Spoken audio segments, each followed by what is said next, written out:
Oui. Les régimes passés nous a laissé 193 groupes armés. Mais aujourd'hui, il y a quelques groupes seulement. Et vous verrez, d'ici quelques jours, avant les élections, que tous ces mouvements-là, nous allons les bouter dehors, hors d'état de nuire. Merci. Maître Alain Kazadi, vous, comment vous évaluez donc la situation sécuritaire à l'est de la République démocratique du Congo? Je rappelle qu'il y a une forme de statu quo. D'ailleurs, hier, il y avait une marche qui demandait le départ des troupes de la MONUSCO qui auraient fait plus de 48 morts. Hein. D'après certaines sources, les chiffres sont variés. Comment vous évaluez encore la situation à l'est de la RDC? Dire peut-être qu'aujourd'hui la situation sécuritaire se porte à merveille, je ne dirais pas, c'est de l'honnêteté scientifique. Quand on analyse avec notre quotient.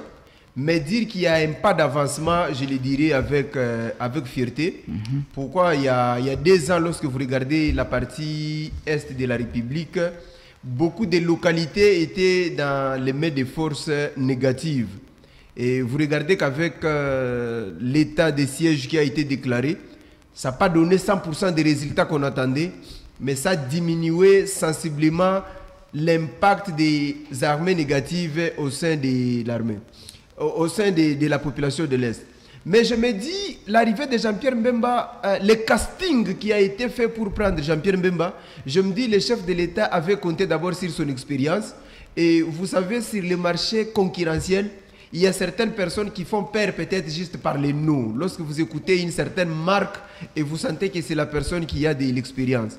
Mais je me dis toujours, jusque-là, il n'a pas encore donné le maximum qu'on attend de lui, mais il est sur la bonne voie. De la même manière qu'on ne s'est pas évalué avec Vital Kamerhe, c'est de la même manière que je classe Jean-Pierre Mbemba. Pourtant, il y avait urgence dans ces 2 secteurs-là. Il y avait urgence et vous avez vu qu'il y a aujourd'hui quelque chose qui s'est fait par rapport au ministère de l'économie.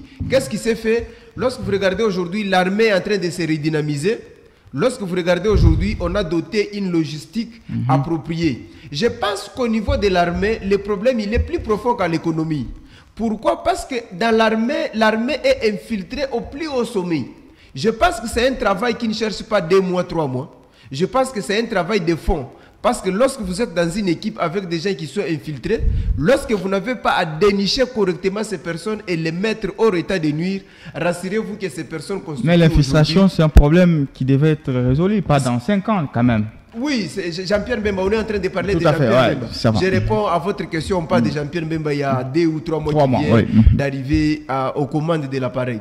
Mais je me dis, il y a encore un travail de fond. Pourquoi il y a un travail de fond? Parce que le chef de l'État lui-même avait dit, la réussite de son mandat serait caractérisée par la pacification de la paix dans la partie est du pays. Je me dis encore qu'on a beaucoup à fournir en tant qu'effort et énergie, mais le pas ou le fondement qui est déjà posé au sein de l'armée, je pense que c'est très important aujourd'hui. Clément Kabamba, il y a notamment la loi sur la programmation militaire. Pour une fois, la RDC dispose de cette loi qui protège donc les secteurs militaires et tout.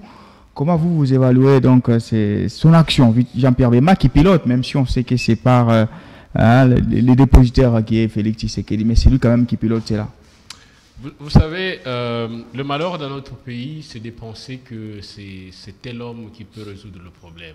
Or, il n'est pas question de l'homme, comme Jean-Pierre Mbemba, qui pourrait donner des solutions définitives pour la question sécuritaire.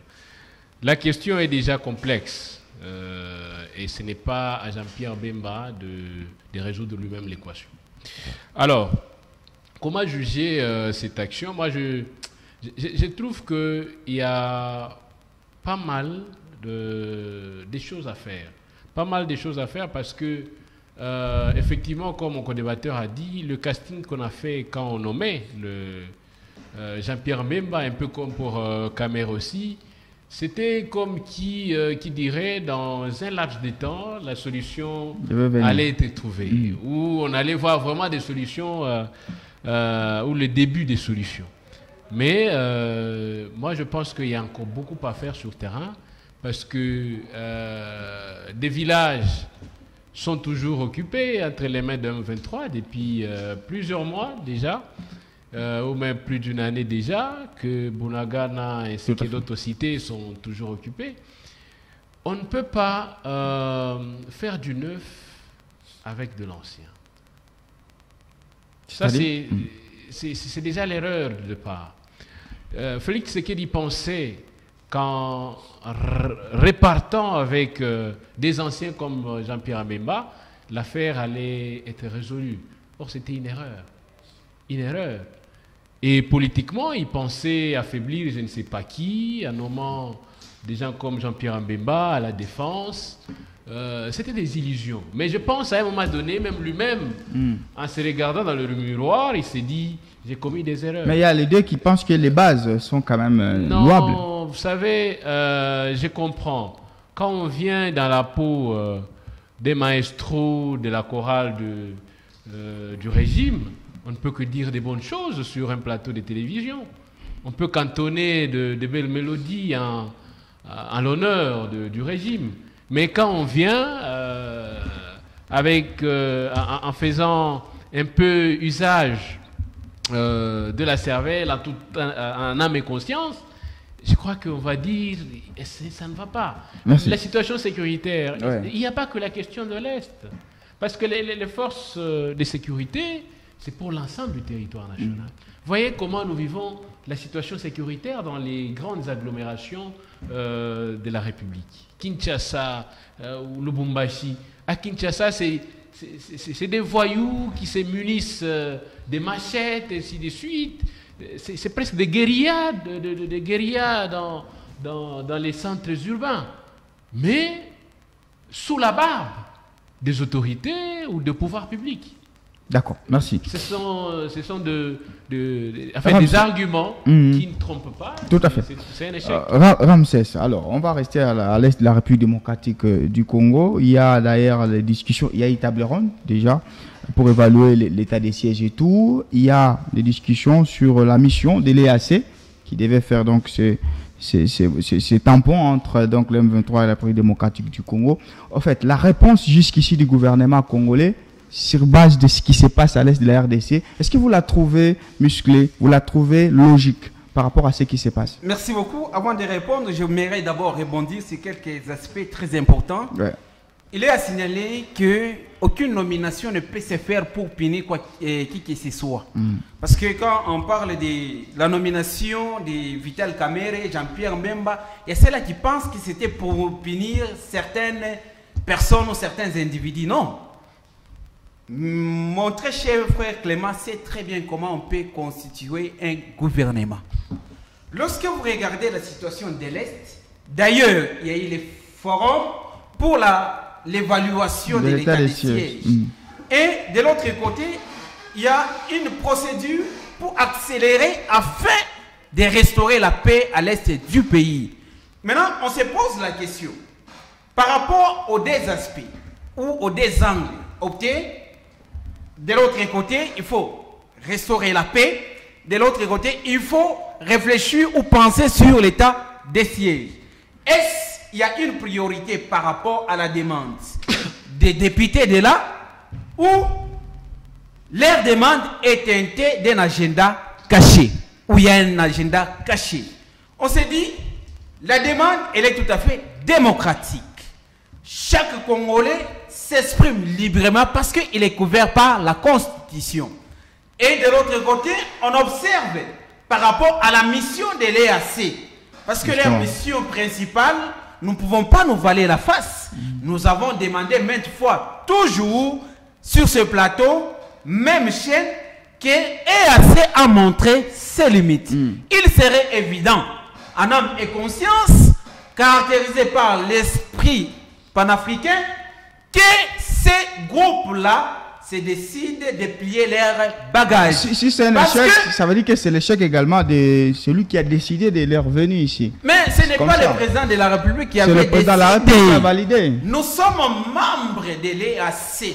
Cette communauté des États d'Afrique de l'Est, à l'époque, était dirigée par qui?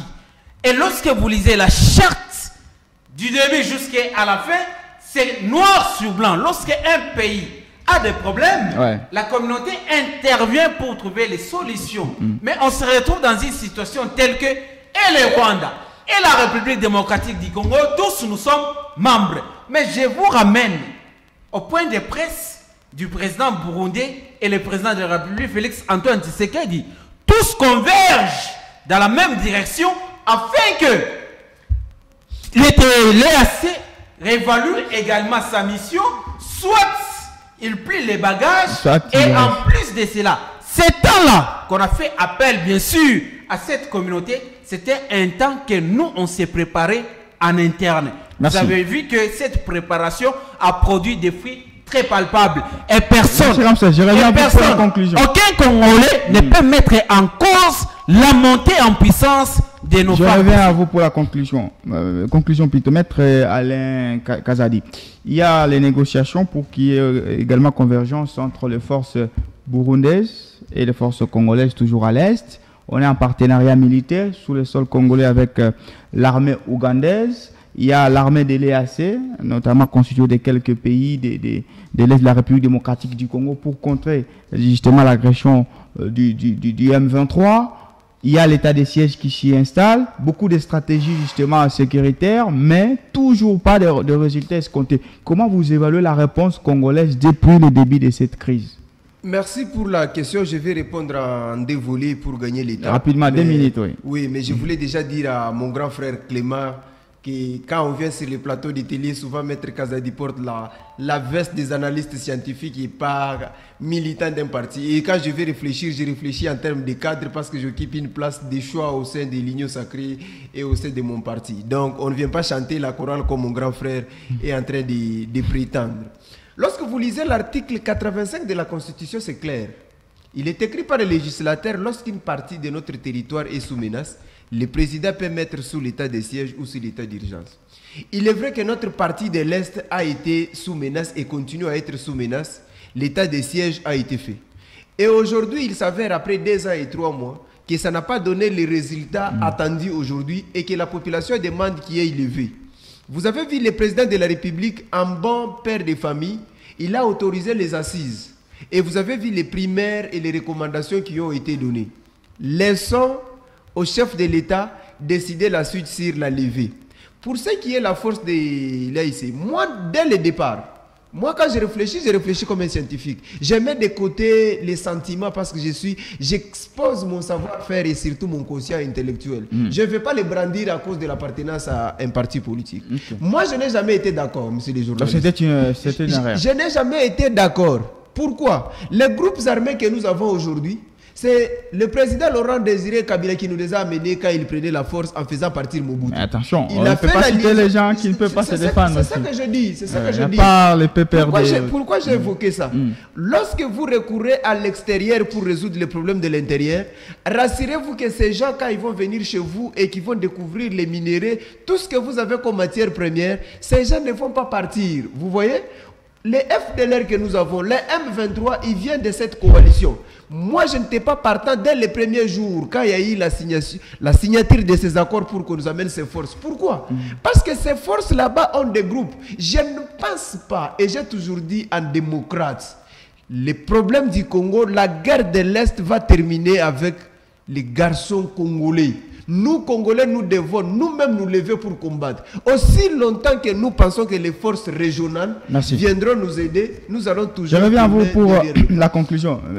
Maître Clément Kabamba, 1 minute avant qu'on passe aux conclusions. Vous, depuis le début donc, de cette crise, justement à l'Est, comment vous évaluez l'action de l'administration Félix Tshisekedi?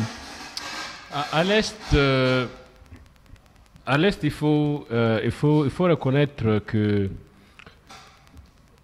Pour répondre d'ailleurs déjà à ce que déclarait Ramsès, qu'à un moment donné, il faut que l'on soit beaucoup plus responsable dans les déclarations qu'on fait.